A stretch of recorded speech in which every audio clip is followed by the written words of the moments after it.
Hello, I am John Scott. I am the Artistic Director of Irish Modern Dance Theatre and curator of Dancer from the Dance Festival. I'm really thrilled with tonight's performance, and I now invite you to join us for the post-performance talkback. Tonight's talkback will be moderated by Paul Johnson. Paul is the former chief executive of Dance Ireland and is now a freelance dance and arts consultant. Paul is informed by a career as a dance artist, and Paul is a very strong dance advocate, and we're delighted to have him. So Paul, thank you and welcome.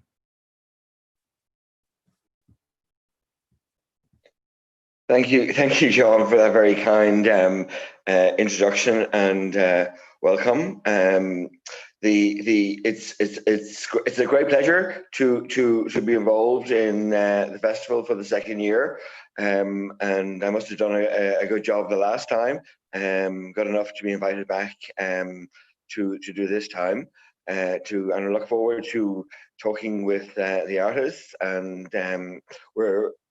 if it's okay for me to continue, just to say that what we will do is we will follow the program order, and we'll talk to each of the artists in turn, hopefully for a few minutes, and then hopefully at the end we'll have an opportunity to collectively continue our discussion, maybe ask each other a few questions and share other thoughts.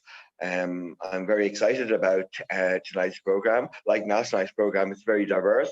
It is very engaging. It's taken me and I imagine a lot of the viewers on very magical journeys. Some of them are very personal, some of them are historical, some of them are conceptual, and all of them are very, very engaging journeys. We're going to start first, and we're going to talk to Annette Garris, whose work you've just seen, Why Triple.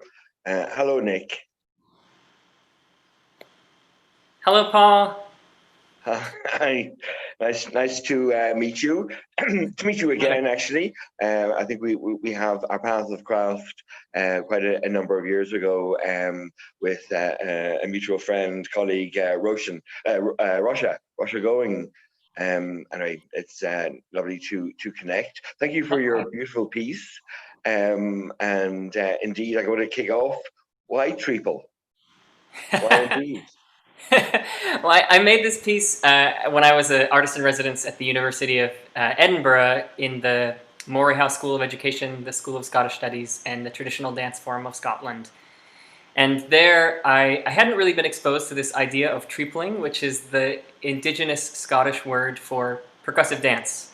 Other forms of step dance, perhaps have had more coverage.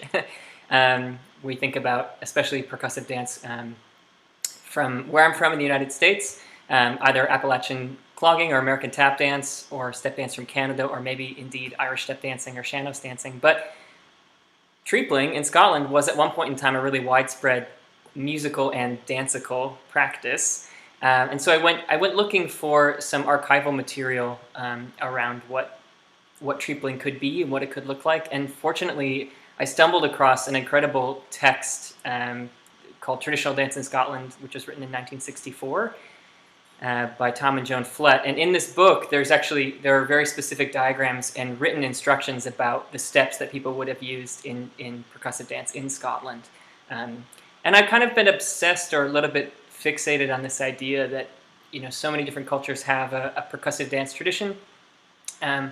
Every inhabited continent, there's some way that people have found of making music without holding instruments, and that feels like a really interesting and kind of universal human thing, although manifest in very culturally specific ways. And that's a particular interest of yours, I understand, is finding this way of engaging and fusing and maybe interrogating. I have a sense that you also interrogate sound and movement.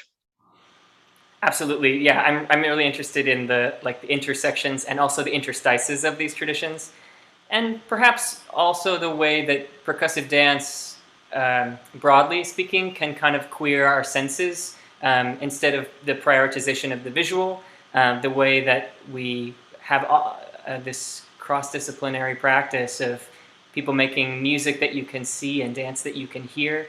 I feel that in my collaborative work with musicians, or as I like to call them, dancers who hold things, in bands like This Is How We Fly and projects with Maeve Gilchrist, a harpist that I work with.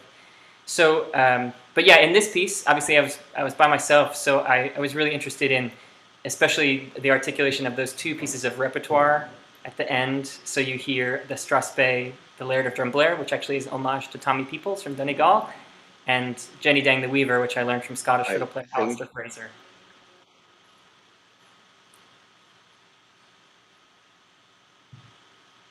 Sorry, I think Nick has frozen for a moment. Yes, he has. I'm here with you, Paul. Hello. Sure.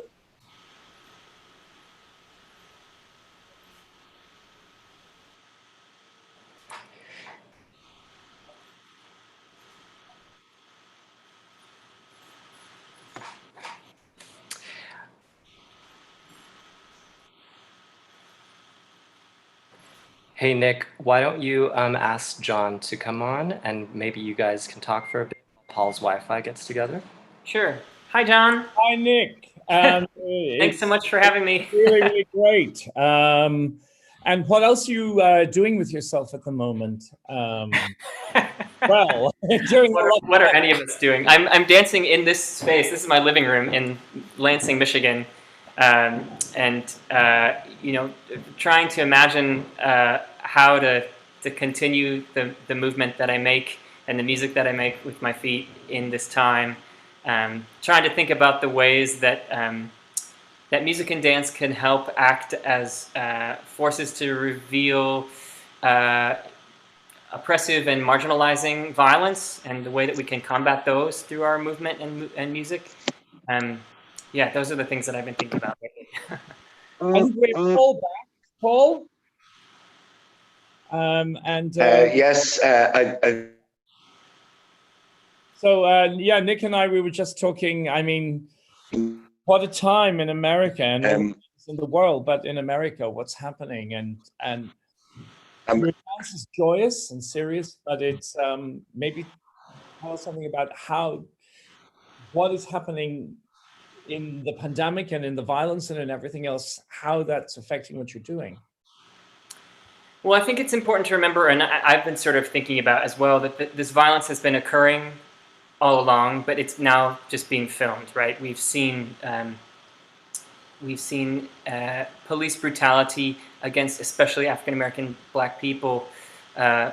This is something that our news feeds are filled with now, but this is not a new thing, right? So now the real task is to uncover and to reimagine ways of undoing this violence, putting our bodies forward if we need to, which I think we do, and then also seeing the connections between those anti-racist struggles, as well as in solidarity with Indigenous folks, in solidarity with LGBTQ folks. I've been thinking about that a lot this month, especially as we remember the ways that the celebrations of Pride really began by Black people, especially Black sex workers in New York. So yeah, so all those things have been sort of running around in my mind. I've been thinking about that and reading, trying to learn how to channel resources and donate and have conversations, and really examine my own practice in this way and the way I'm implicated in that. I see, great. I just find there's something very interesting now in all the awful things that are happening in the world, and yet even myself in the dances I'm making and everything else that I'm seeing, both the work in the festival and other things I'm seeing online, it's trickling in, even if we try to make something that is light or not about it. I mean, when I started working on my pieces, I thought, this is not about the COVID-19 situation. I'm avoiding it. I'm going to, make my work and do what I'm doing. But somehow it does creep in. So so what was I going to say? Yeah, but there still is the likeness. It's our defiance. It's what we have to do. So thank you, Nick. It's wonderful. When we were talking about doing the festival originally, you were busy and you weren't going to be able to be in Dublin for this, but thanks to maybe one of the positive things that has happened in this pandemic is that now we're able to have you here virtually. It was a pleasure to join you. Thank you for having me. Thank you.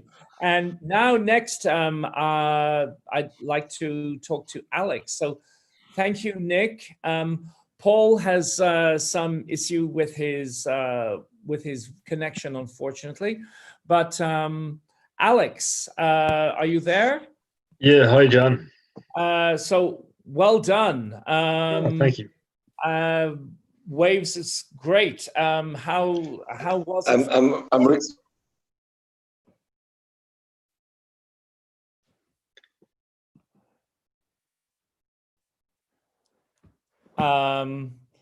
I think, have we got Paul back? Paul, are you here?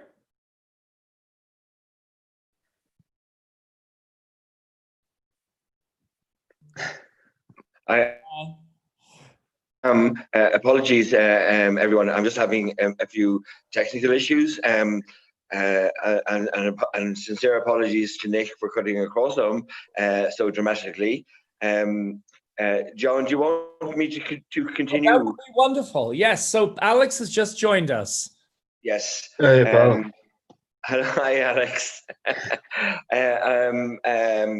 I don't know whether John has started to chat with you or whether briefly. We just had a little introduction, but that was about it. Great. Well, thank you again for your very lovely piece. I think it was one of the works that resonated with me on many different levels. Most notably, I suppose, I felt it was a very personal piece, a very strong, of course, in that I just welcomed the opportunity to see a man in his bedroom, with all of this wonderful paraphernalia and around him, express, which is, I think, the aim of your piece. Absolutely, yeah. That's the aim for it. Yeah. Just to get it all out, really, because you kind of want to do a piece where you walk away and you feel like you've nothing else to give. You kind of left it all there. Do you know that kind of way? Yeah, so that's kind of what I went with. I hope people saw that. Otherwise, I failed. But it's grand. No, you didn't. Well, what I think it is to say that a very strong identity of the, not necessarily full of lots of biographical information, but I had a very strong sense from the movement choices that you made, and the very articulate body. But I also felt there was lots of references to lots of works and other artists and maybe other influences. Did that come into play? Oh yeah, absolutely. That's huge, I find, because it's like Pablo Picasso said great art is steal. That kind of way. And it's kind of like tipping your head to kind of the people before you. So kind of going, right, I'm going to take that and bring it into kind of the 21st century, if you will. That was kind of my goal in it as well. Yeah. Well, it worked, and I would just add to your Picasso quote by saying, I suppose you exemplify that you actually it is important to acknowledge others, but to steal, if you like, and that's just my words, or to borrow, but do it with confidence, which is what you did, which is lovely to see. So I suppose, Alex, maybe to wrap up this just a little part is what do you think next? Will you stay with the piece, or is it what it is now, and you're going to move on to something else? Or I was just as I was watching it, I was just intrigued to think, well, what are you thinking about next in terms of the piece? I definitely think it's a draft that I have for now. maybe I'll kind of see how I go. Maybe the next few weeks, having all this free time, I'll work on it. And I think it can always be better. And I think I love that kind of chase. You never get that kind of perfection, but Sure, just yeah. constantly pushing to it and seeing if I could maybe in 4 weeks get it to another level and then look back and be like, right, I've improved on this, I changed that, it's because it's constantly just about bettering yourself every day. And I find if you have a piece, and you stick to it and you just keep perfecting it bit by bit every day rather than trying to do a million different pieces, it just kind of, it grounds you just that bit more, and it kind of gives you a perception of, where your starting point is, and right, if I finish here, I can see the improvement, not just physically, but kind of in an emotional way of connecting deeper with it, even the more you do it. Right, and well, I suppose I'm marking the spot and saying that, well, we look forward to seeing the next iteration of this, and maybe there's a gig this time next year for the third. Fingers crossed.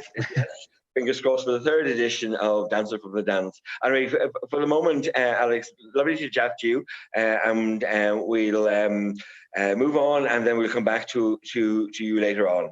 Right, it was lovely to talk to you too, Paul. Thank you.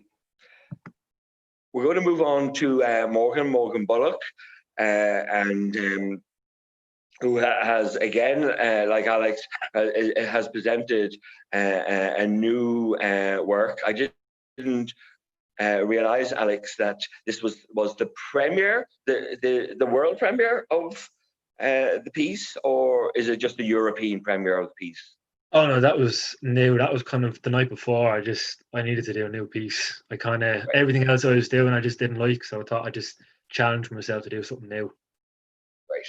Yeah. All right. Well, good luck. Thank you. So Morgan. Hi. Hi, Morgan. Hi, how are you? I'm doing well. Thank you. Good. And thank you for sharing your beautiful piece. Again, I suppose it is interesting that, as I mentioned to Alex, that to me his piece was very, very personal. Equally, your piece is very, very personal, and you tell a very wonderful, very cleverly a great personal story, a story of growth and development, and all just through movement. I actually didn't read your description of the piece before I saw it, but then and I didn't really need to. It made complete sense to me. And for you, how do you feel about it now, having made it and now shown it? Well, I'm happy to hear that it made sense without reading it, because that was one thing that going into it, I was kind of worried about, because I'm not used to, as like an Irish dancer who competes with sort of traditional Irish dance, I'm not really used to having like telling a story really. But I feel like it was as much of storytelling for me as it was an exploration, kind of going back to styles of dance that I kind of left behind for the sake of focusing solely on Irish dance. So going back to kind of drawing from the ballet and tap influence that I hadn't trained in for a while. It was definitely something different that was outside of my comfort zone, but that's what I liked so much about it, because it was an opportunity for me to just go back to that and revisit my journey so far as a dancer. And it definitely was at times uncomfortable. I tried not to over choreograph the piece myself, because I know that I tend to be an overthinker. So I kind of just, I had the idea, I knew what story I wanted to tell, I knew generally how I wanted to tell it, but I kind of just let my body tell the story that I wanted to tell, without kind of choreographing every single move, which is what I usually would do with Irish dance. So it was definitely a lot of fun for me to do, for me to explore those other forms of dance. And I think for us as an audience, it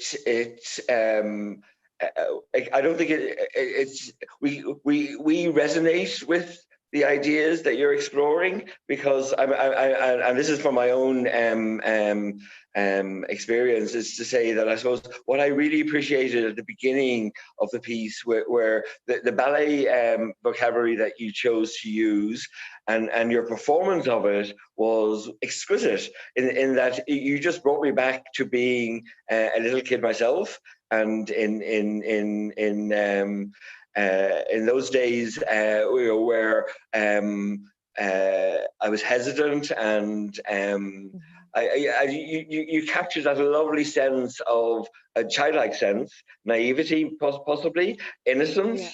And purity about it. But then when you moved on then to the tap section, to the you became a little bit more confident. The movement became a little bit more, I suppose, moving in terms of covering space, and then obviously then culminating in the Irish dance element, where you completely embody and take over the whole of that wonderful space that you had as your backdrop.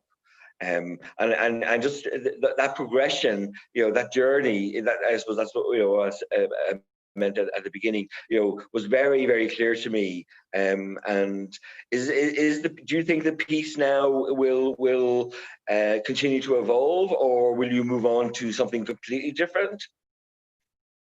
I feel like what was started with the piece will continue to evolve, that sort of exploration of myself and self-expression outside of, the overthinking and the mindset of having to get everything perfect and everything right, and just kind of letting my body do what feels natural and tell stories that way. I think in that regard, it will continue to progress, but the piece itself, I think, I feel comfortable just leaving it where it is, because I think that it did its job of telling my story how I wanted to tell it, and which was, as you described, starting off as a timid dancer and moving towards becoming more confident, being more comfortable in my space and my skin, just, performing.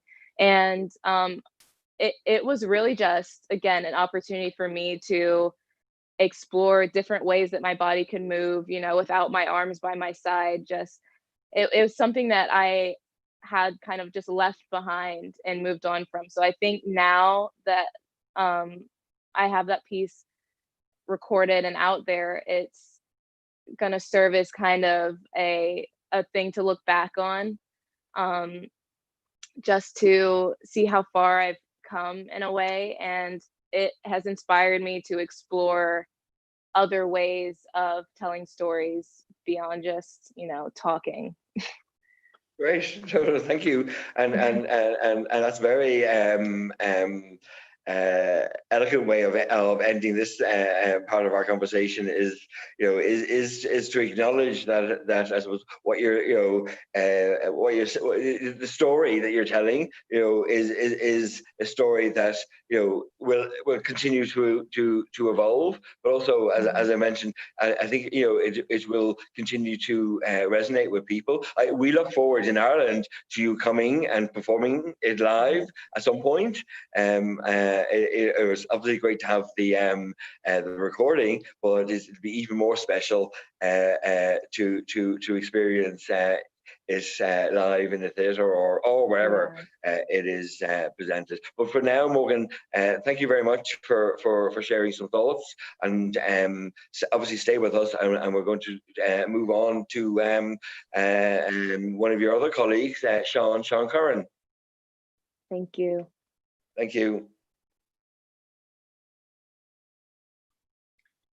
Hello. Hi, Sean. Hi. Hello. We're all connected. Great. Yes, indeed. Yes. Please excuse this, but SD Dal. Yes, it's actually Hungarian for evening song, or it could also mean end of the day, close of the day. And it's the title of this poem that the King Singers are singing to a beautiful melody by Zoltan Kodály. Yes. So yeah. Day's End, evening song. Okay, and am I correct? It reminded me of I wrote down here a lullaby. Yes, you're very perceptive. This Hungarian composer Kodály found this poem about a soldier who was going home from the war, and on his way home he was looking for a place to sleep for the night, and lays down, says his prayers, and you realize that when you get into the poem, he's actually not going home to a physical place. Maybe he's going home to an afterlife or heaven. So it's a metaphor for the end of a day, I think the end of a life, a sense of change, but a wonderful naive poem that when Zoltan Kodály read it, thought, I need to set this to music. And he found a Hungarian lullaby that he appropriated, adapted, as you were talking about earlier, that we do as artists, to borrow, to make something new, a hybrid, and a wonderful plaintive folk melody. Enjoyed moving to and made that dance. Yeah. And it is lovely to watch you perform again. I haven't seen you unfortunately for a while, and my fault. And is so it is really I was very intrigued to it's you're performing as you're obviously yourself, but it's a mature body, and you have this wonderful framing with the King's singers, and it's obviously I know, sorry, not obviously, that it's one piece in an evening length work, and the evening length work is called travel songs. Yeah, there's a bit of a story. The King Singers and my dance company have the same agent, and they were putting artists together to sort of help their touring. And they knew that I did quite a bit of opera choreography. I direct opera, I choreograph operas. And they thought maybe Sean would work well with the King Singers, who are, of course, are singers singing songs. And we put together an evening called Travel Songs. All of the music were about moving through space, traveling. But the lead commissioner was the University of Notre Dame, a wonderful woman there named Anna Thompson. And I put it all together, and she said, what pieces are you dancing in, Sean? And I said, no, I'm older, I'm retired. I don't dance with my dancers anymore. But she insisted I do something.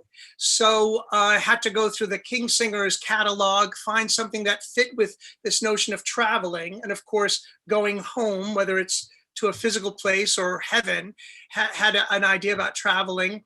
And the piece is under 4 minutes. So my older body, I knew I could sustain 4 minutes.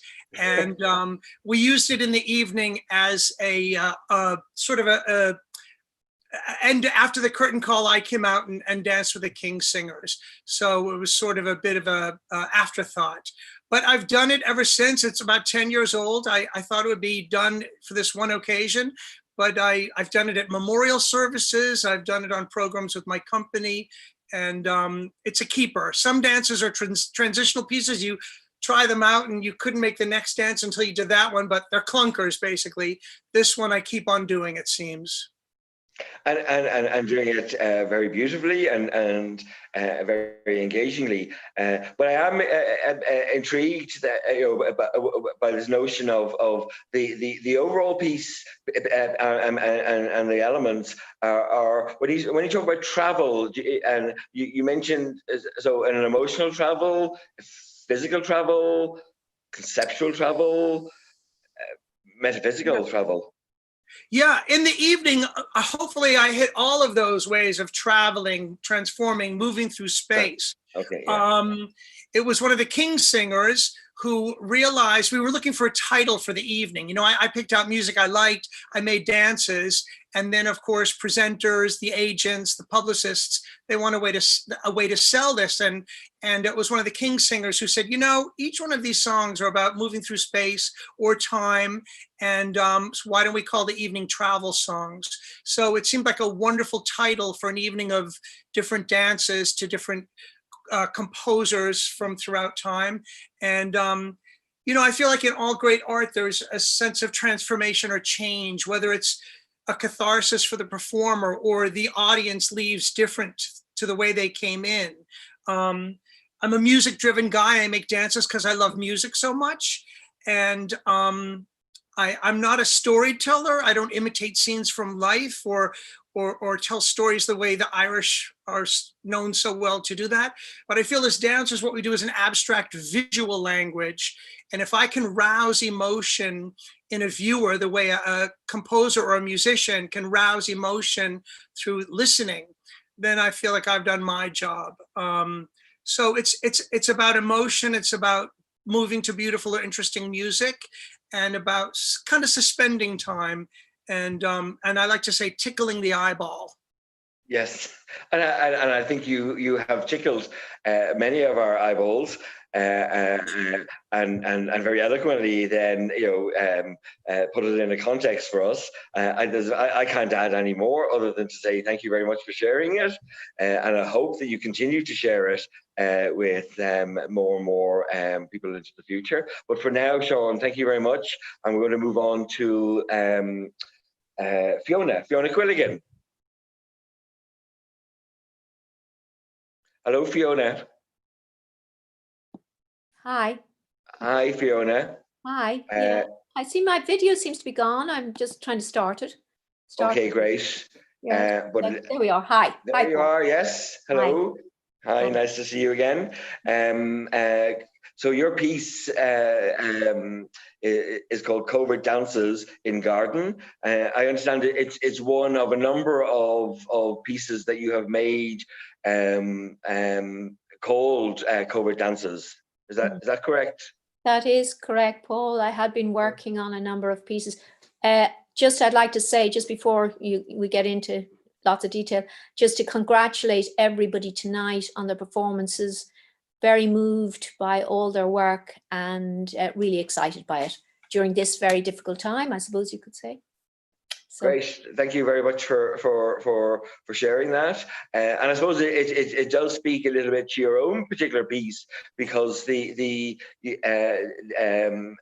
Covert Dances in Garden is you are highlighting your solidarity with frontline workers and with the issues that many people are experiencing at this particular moment, and you do it through dance, through this beautiful duet in a garden setting, which I find very intriguing, and it was a beautiful setting, of course, and the score I suppose also added to that. But I was very intrigued by some of the movement vocabulary that you chose, specifically this gesture.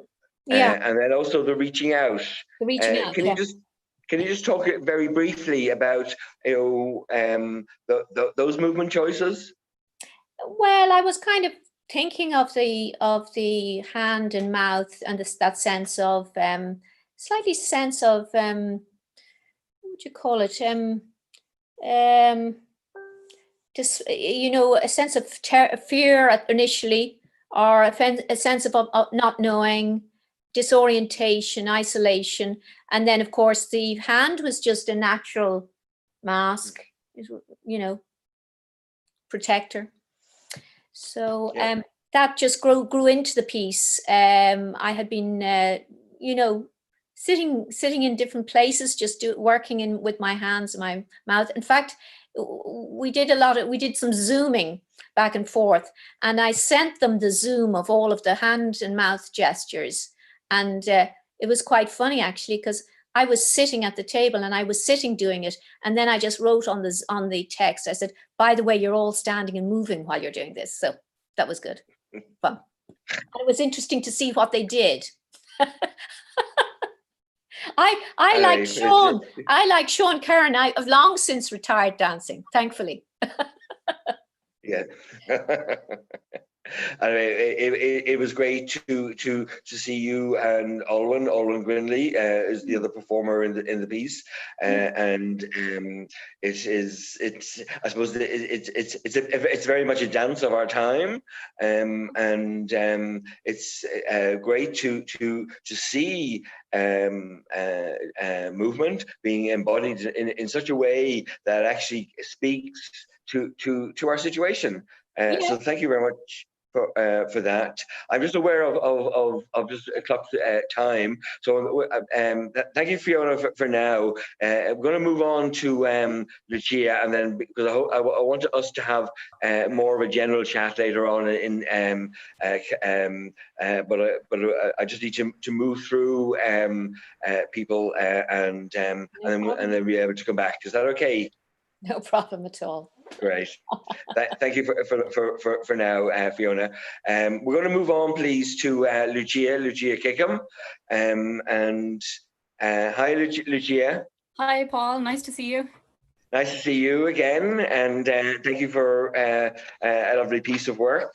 It's very interesting that you two are located yourself in the garden. I hadn't originally planned to be in the garden. I had wanted a slightly more industrial location, but when I went, there was a kind of back street very close to my house. There was a car parked, so I couldn't record there. No. So I moved it to the garden, but it still felt quite fitting, I guess, to be in my own space, in a space that I've been in for a number of months at this point. So. No, of course, and I suppose yes, you then have to make different artistic decisions, and but it was interesting that yes, you were framed by nature, but then also at your back you had a little bit of industrial over the wall. You had a little bit of you can see the bit of a big building, almost looming over. The Inchicore railworks are right behind. Oh, is that it? Okay. Well, it all for me provided a wonderful. I obviously didn't know that bit, but it provided a beautiful framing for the work. But so the work itself is material that you've taken from in it, and you have. So it's very interesting for me, and maybe for other viewers who might have seen in it, but to then see you performing similar material. How did it feel to be performing something that possibly has more resonance for you as a choreographer? Yeah, I guess it was interesting. I gave the title "Now I Gather" for this this section, because I kind of am in that idea of like, okay, this is where I am right now, and how do I gather myself for the next stage or the next phase that we're all going into. But in addressing what to share for the festival, it felt like a fitting section, or a fitting movement research. And the initial task that I had given, the piece in it was danced by 3 dancers and accompanied by a live DJ whose music I have used again. It's Robbie Kitt. He actually gave me this track to work with for this piece. And it felt like a fitting piece of material. It's about generating energy. And it was quite challenging, I guess. Yeah, I hadn't actually done the movement before.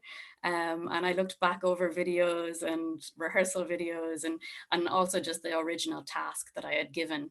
And basically it's about listening and only moving in small incremental changes, as opposed to skipping through phases that you might kind of feel where the next movement is going, but rather than just going there, trying to allow each of the steps to happen in a slower and kind of more evolutionary type of way. So yeah, it was nice to like recycle that material from other bodies. I think you managed to do that. I think we got that accumulation, that gathering, and obviously it's is bookended by the breathing at the beginning and the breathing at the end, and that very poised and composed and still moments. And that bookend the piece. But I am interested in what you're saying about you've already touched on it about revisiting material, and also from a different perspective, i.e., from your own body, as opposed to being you're now embodying it rather than being an outside eye when you were the choreographer and the maker working with the three dancers that you worked with. But this idea of gathering strength through movement. You had a very physical, literal interpretation of that. Would that be fair to say? Yeah, I think so. Like, I guess I was looking at that idea of activation providing the motivation for future doing. Okay. So by doing something, we set ourselves into motion and into having the ability to take the next step. So even though you're spending energy, you're also generating energy for the next move or the next activity you have. Well, look, thank you. We look forward to whatever the next step or steps will be. But for now, Lucia, thanks. I am really aware of we're having great meaty conversations with people, so I want to make sure that we get everyone in. So if we pause with Lucia, we're going to move on to Siobhán Davitt. Hi, Siobhán. Hi, Paul. How are you? How are you? I'm great. Yeah, I'm really enjoying hearing everybody talk so far. And Lucia, it sounds like such a tough job trying to interpret like choreography you haven't danced yet. I live in fear of that, of having to dance material I've made on other bodies myself. So that's pretty great. Fair play. I suppose it's a whole other experience.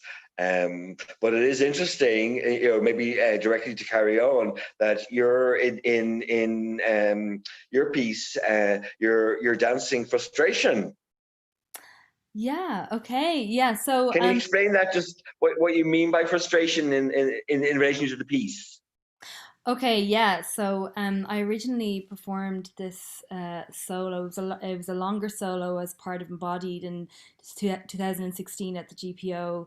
It was commissioned by Dublin Dance Festival, and the piece itself was in the setting of the GPO, and it was a response to the proclamation and I suppose things that carried on that still weren't, I suppose, equal in society. And at the end of the piece, it started with a scream and then into this section, which is called Buile, meaning beat.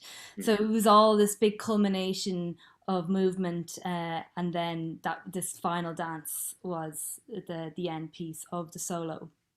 So yeah, I think that ending for me was just kind of being able to let go of everything I was exploring in the solo, and just kind of shout it out, beat it out, dance it out, and yeah. So I suppose that's it. And it's interesting that it was a solo I made in 2016 and it's 2020 now, and a lot of those frustrations are still there and some of them aren't. And it's interesting how you can be a different person 4 years on from something and it still resonates but also doesn't resonate. It's kind of interesting how you can just be different. Well, I suppose that speaks very well and very eloquently, Siobhán, to the whole notion of learning and experience and growing. so it's well done. I think you have to take that. Well, hopefully you will take that on the chin as a compliment. Well done. It is no easy task, and also the way you framed the piece was also quite added to its for me its excitement and its immediacy. So again. Thanks very much for that. I am being told that I have to move on a bit, so I'm going to, if we pause between us, and then we just move on to Myrna and Emma, then we'll be able to come back to everyone. Thanks for now. Thanks for now, Siobhal. Myrna, Emma. Do we have Myrna or Myrna Bloomer and Emma O'Kane? No, you can keep going, Paul. Okay, great. So we're going to move on to, is Steve with us yet? Hi, Steve. Steve Batts. Hi there, I'm here. Yeah. Hello there. Hello, hi. Nice to see you again, Steve. Nice to see you too, Paul. Obviously everyone knows who you are, and I've just seen you perform in Almost Blue. So Steve has very kindly agreed to join us to talk a little bit about the piece on behalf of all Una and I imagine all and John and all the collaborators. Well done again. It's a very, for me, like all of the work that we've already seen. That I've seen this evening. It does resonate very strongly for lots of very different reasons. Do you want to just talk a little bit, and apologies, Steve, here, briefly, just a little bit about the music dance collaboration between yourself and John, in terms of maybe some of the learning that took place between the two of you? Well, the music is the basis of the music is a transcription of Chet Baker version of the tune, including it originated also with the transcription of a particular version of that, so including some of the improvisation sections in that particular recording, but then it kind of obviously moved away from that. So, and there was an interesting relationship there for John, I think, because he comes from a very classical trumpeting background, so he was very, very disciplined about the way that he approached with great respect, the recording and the transcription from Chet Baker.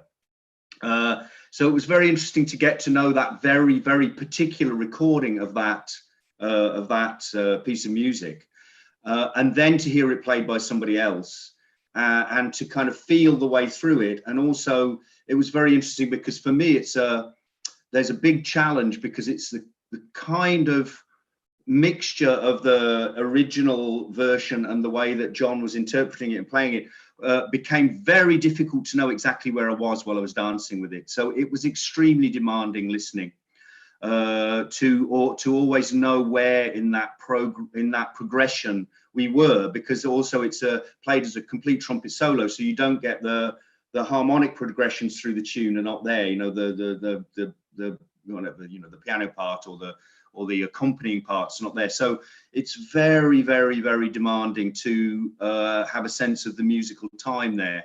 And that was a really, really nice discipline. Really enjoyed that. And it gave like the whole piece, I think it's something that working with Una is very interesting, because there is this, I think the place we really met on in this piece, but also we know each other well from many years, is that we kind of think in movement, not about it, as well as thinking about it. So,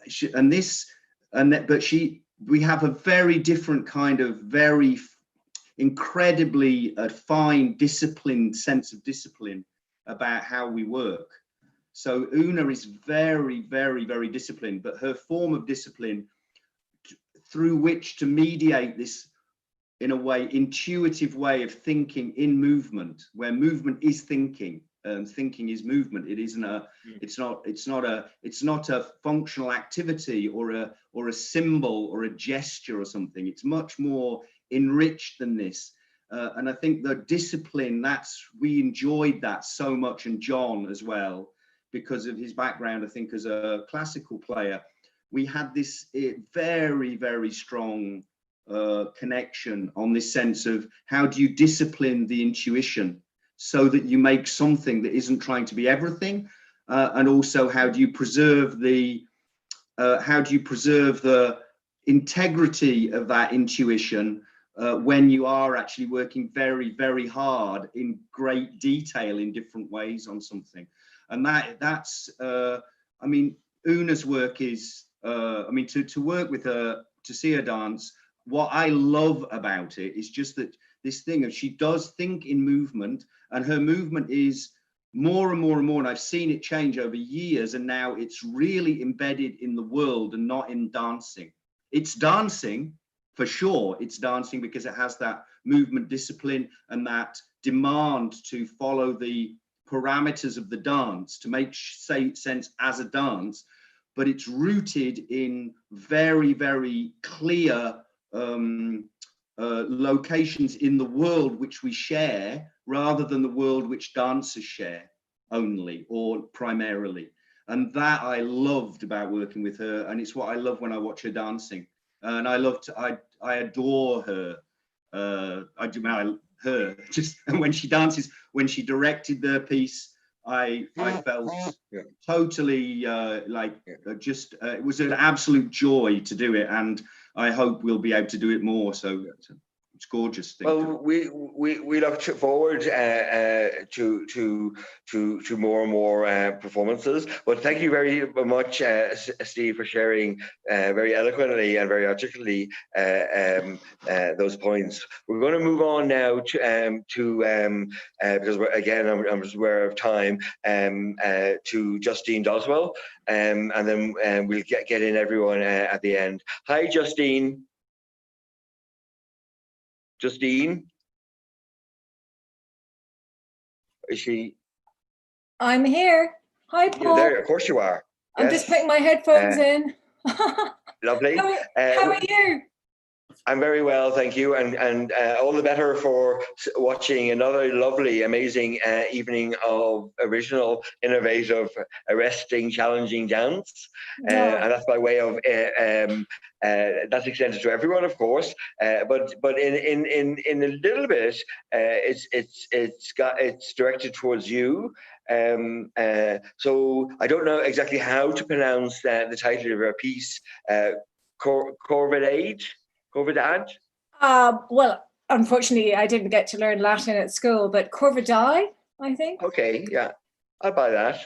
I was kind of Latin scholars can text in and correct us. Yeah. Well done on the piece. It's biblical in many aspects, which I find very exciting. It was lovely to see that location and those three performers, and the resonances and the allegories and the imagery was very exciting. And is this the beginnings of a new piece, or is it a piece that just is of this moment? Well, it's funny that you ask, because we went back to last year. I was lucky enough to get a bursary from the Arts Council, and the beginning was a residency at Dance Limerick. And the artists that I asked to take part in this were Justine Cooper and Salma Ataya, who unfortunately, because of the travel restrictions, couldn't be part, but she was there in spirit. Oren Long and Emily Kilkenny-Roddy. And it was the beginning where we took Bach's Art of Fugue, which led us to biblical imagery, to the ideas of faith. And so when John invited me to participate, my first reaction was the safest thing would be a solo. But because of the work that we did last year, I thought it extremely important to find a way to have multiple bodies in the space. Mm.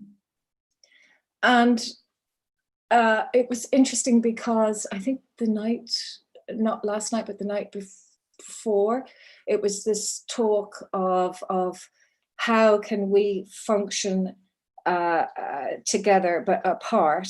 And I just came back to, I need to find a way to get bodies in a room together. And it did feel quite biblical. We met at the beginning of June, and it was quite frightening. We stood very far apart. We were wearing masks, and we didn't know what to do. We didn't know how to greet each other. We wanted to touch each other. And so the process began. So there is, and the Raven came afterwards, which was interesting. So we met for 3 hours, and then afterwards, the imagery.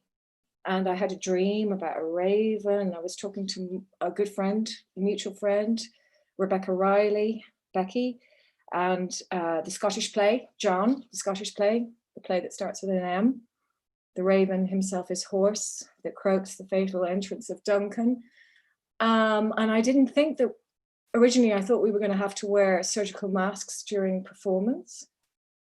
But then the bird took over. Emerged. Afterwards. Yes. The bird emerged. And I was actually speaking to a friend earlier today because I was like, oh my goodness, I have to talk about this. My grandfather used to tell me nursery rhymes. I think I was 7 or 8. And one of them that I really remembered. So after the raven emerged, I woke up one morning and it was like 1665. The people of London fell like flies. Yeah. That's what drew me to the plague mask. Well, I think you're on to something very, very interesting. I've got. I'm sorry. I've gotten another prompt. So if it is, I think it is. It's a very interesting moment that we're living through, and it is exciting that you have been so inspired to develop a new work, and it does, it is very interesting that you found I was interested when you were talking earlier. You talked about layers and layers and layers and layers, which is a very interesting way of working, given that we have people have made pieces. There's no magic, as we all know. There's no magic formula for how someone makes a work of art, and certainly how someone makes a piece of choreography. And we've just heard a few insights into that. So it is very interesting to have that little glimmer of insight into your piece. If we can pause here for a moment, I know that we're nearly reached our time, but could we bring in everyone and so we're asking everyone to turn back on their videos and unmute themselves. I think that has happened or is happening. I'm here. Thank you, John. I'll hand back over to you. No, keep going, Paul. I think I'm really, well, thank you, Paul, for fantastic moderation of the talkback and for all the questions you've asked and the things you've brought out from all the choreographers. It's great. And John, I'm going to interrupt you and say, well, that's only possible because we have some wonderful pieces and artists, wonderful pieces to talk about and wonderful artists to engage with. Nothing to do with me. It's due to everyone involved and all the beautiful things they're making. I mean, yes, I'm the curator, but I just put out a call to people, and everyone has come back with so many different and rich solutions. And particularly in this situation, of course, we're all thinking, as I was talking with Nick earlier, about the pandemic and these things, and we've all lost gigs. We're still locked down at home. I mean, there's a little more movement, but we're still in this crazy, strange place. And the work, it's in the work in some way, but both the choreographers last night and tonight, everybody has just found new ways to make. We will not and cannot be stopped. No, of course not. So on that note, we will not, cannot, we will not stop, and we cannot stop. Does any of the artists want to share some final words that maybe they didn't get to say earlier? May I? Please. I just want to give a huge shout out to the National Campaign for the Arts and all the work that Angela Dorgan, Owen Carrick, Tom Creed, Aileen Calvin, Aidan Howard, Georgina Jackson, Cian O'Brien, and one of our own, Liv O'Donoghue. I just want to give a huge thank you to all the work that they have done. No, that's great and much appreciated, Justine, again, because our struggle never ends. And it is, it's both, it's just very interesting that it takes a pandemic, possibly for things to further move on in terms of art, in terms of people's broader understanding of the value and value of the arts. So it's really important that you've done that, and I'm sure that'll be echoed by everyone else, and also throughout the country, and then also internationally, because similar programs and agitations are happening, as we know, in lots of other countries. Anyway, so it's well said, and thank you. What I love as well is the different manifestations of Irishness in everyone tonight. And I'm thrilled to have three of you from across the Atlantic here. And here we all are in our living rooms. And I just wonder, Nick, Morgan, and Sean, how you feel watching the other work, and how you feel, what sense of belonging do we all feel to each other, or what connections? I'm thrilled. We're all doing different things. I'm doing different things to what the rest of the people, even if they live down the road. But this thing about whatever Irish identity is, it infuriates and mystifies, and also delights and stimulates me, that question. And I would just add, John, it includes. So I suppose maybe it would be interesting to if I think maybe Morgan has gone offline for a moment, but if Nick or Sean, could speak to that point for a moment, if they're interested. Are you burdened by your Irishness? Oh no, the gifts are many. I was an Irish step dancer as a kid for many years, and it gave me two great gifts: a speed, a fleetness, but also musicality. Because if you're doing Irish step dancing, as you know, Nick so wonderfully showed us, and Chevelle, that you're making music too. But I think in contemporary dance, we're always speaking an old language in a new way with a contemporary accent. It's not quite like fashion, where you design a line and next year you have to convince everybody that it's old and you need the new thing. But this is just a great example of art doing its job. And if we're talking about the pandemic or Black Lives Matter in the States, I love this notion that artists are changers, and it's up to us to make sense out of a chaotic universe where bad things happen to good people.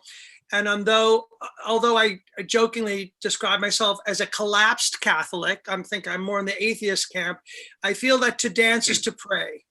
And everyone today, everyone yesterday, I think have offered prayers. I have an Irish mother who's in Boston, and she still says to me, "Who needs a rosary?" So I tell her who needs a rosary, and she'll say one that night. So the Irishness is a gift, and I wear it proudly. It's a big part of my identity. Great, thank you, Sean.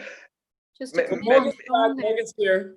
Morgan, I don't know whether you caught any of that, but the question was: Are you burdened by your Irishness or your Irish connection or your Irish dance virtuosity? I feel like it's always been a tough thing for me as someone who doesn't really outright identify with being Irish, because I never felt like I could, even though I do have some Irish heritage. It's not something I ever felt like I could until I came into being, more confident in being an Irish dancer who's different from most Irish dancers. And I think for me, it's all about just sharing and spreading such a beautiful culture and so many stories that I feel like have been untold, or just, there's so much I'm learning new things about what it means to be Irish and Irish identity every day. And it's been something that I've struggled with, especially gaining some popularity on social media, with people being like, well, you're not Irish, why are you doing this? Because, people who don't know me, typically if they see me, they're going to be like, this is not an Irish person. This is not who I think is an Irish person. And so for me, it's all about, ignoring that kind of stuff. I identify with Irish culture because it's something that I've chosen to immerse myself in. And it's something that I think is so beautiful and something that should be shared amongst cultures. And it's something that I wouldn't say it's burdened me, but it is something that I've had to kind of come to terms with what it means to me personally, without taking into account what other people. I'm not sure whether the connection is gone again for Morgan, but maybe this is maybe we should end with those eloquent words from Morgan, ringing and resonating in our ears. I don't think I could have ever said it any better. So maybe it's now the right time to wrap up, John, and to thank all of the artists. All right, there unfortunately are storms where Morgan is at the moment, so the connection is cutting in and out. But maybe John, this is the right moment just to say thank you to everyone for sharing their work, for sharing their words. And I again want to echo what I said earlier. I've been taking on a fantastic journey tonight, in terms of this afternoon, depending where you are, and to say that as part of this fantastic journey, has been a lot of exposure to new interesting ideas, new interesting artists, regardless of where they're geographically located. It's wonderful just to connect with people and to see and to experience a little bit how they're using dance, and long may that continue. So with that, I'm going to hand back to John for the very final word. Well, thank you, all of you who are here in the conversation now, and also to the audience around the world who are watching us. It's all the choreographers, and it's all of the choreographers work together in making this. And we're all going through a rough time, and at times, with the lockdown and having so many gigs cancelled and not being able to be in the studio with our colleagues and our friends anymore at the moment is hard. But everything that everyone has given me a lift and an inspiration, and I think we're all inspiring and helping each other, and that's really great. And I'm so proud of last night's program, tonight's program. And tomorrow we have yet another program. Tomorrow is going to be filmed dance, screen dance. So they are dancers mostly short dances like the format tonight, by dance makers who are using film more as a medium. So we have another show tomorrow at 7:30. It's really, really wonderful work. And the post-show talkback will be moderated by Catherine Tharon, whose idea initially it was to have this festival when she was the curator at 92nd Street Y. And I want to thank all the artists. I love you all, and stay with us, and the audience for watching, and we'll have more tomorrow. In the morning, there's a class with Ashley Shen, ex-Merce Cunningham, with Dance Island, and that's free at 10 a.m. Irish time. And then in the afternoon, we have a workshop with Gezel Mason, the extraordinary African-American artist who is doing the most incredible work, the most incredible solo work.